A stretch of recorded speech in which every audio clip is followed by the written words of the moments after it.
All right, guys. So today I have to fix my generator. When I was turning it off the other day, I got a little bit excited and I busted the handle off of the fuel shutoff valve.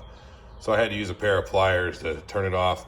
All I've done is I've taken this clip, pulled it down. I'm gonna get ready to take this hose off. I'm gonna get a little gas leaking. So I'm gonna put a little drip pan underneath the bottom here.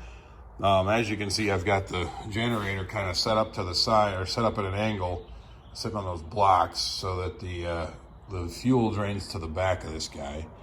I also put wheels on it since the last time you've seen this thing. But yeah, so I'm gonna go over here, finish taking off the fuel line, take off this nut. I got two new pieces here. These came in the mail yesterday. I just ordered them from, I don't know, Amazon or Harbor Freight or somewhere. When they were $12 for two of them, you had to buy two, but they're 12 bucks. So I should be able to get it off, put this one on, and we'll see how it goes. All right, so we'll talk a little bit about what's gonna happen. I'm taking my piece out of the box. The top has got a white plastic cylinder on it with a screen. You can kind of see through that guy. That's just a filter to make sure you don't get any particles inside of your carburetor. So I've got this guy turned off.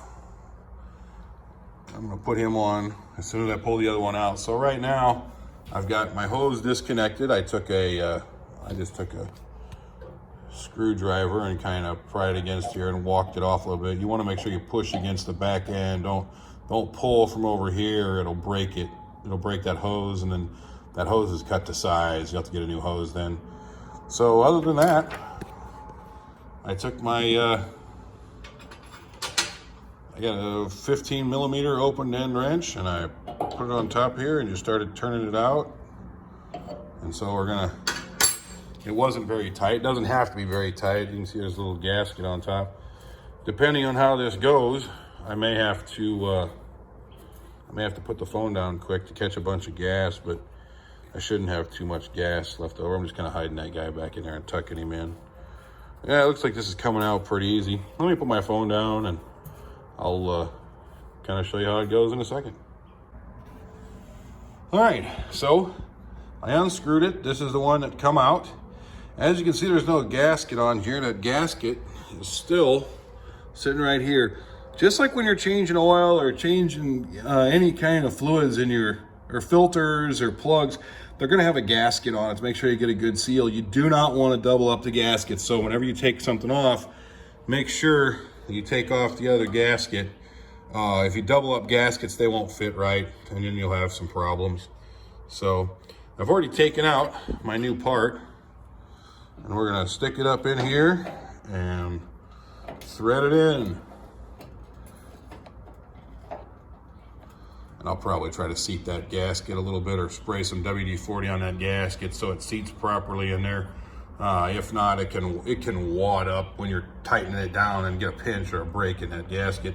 So I'll probably just spray a little WD-40 on there, some kind of lubricant on it so it seats up in that hole properly and gets me a good seal. I'll turn it. All right, so I got it close by just spinning the whole thing. And then in the end, I just tightened down the nut so I kind of crushed that top washer up here, get a good seal. And then I'm gonna put my hose back on, bring this clip, slide it over, back to where it was before. And then we're gonna drop our box down and see if we get some gas. Yeah, so, well, what I did was I took this back off. I opened up the petcock here, and then it ran out some gas and I closed it quick, put my hose back on. Now I got a new shutoff valve on this guy. So we're back up and running.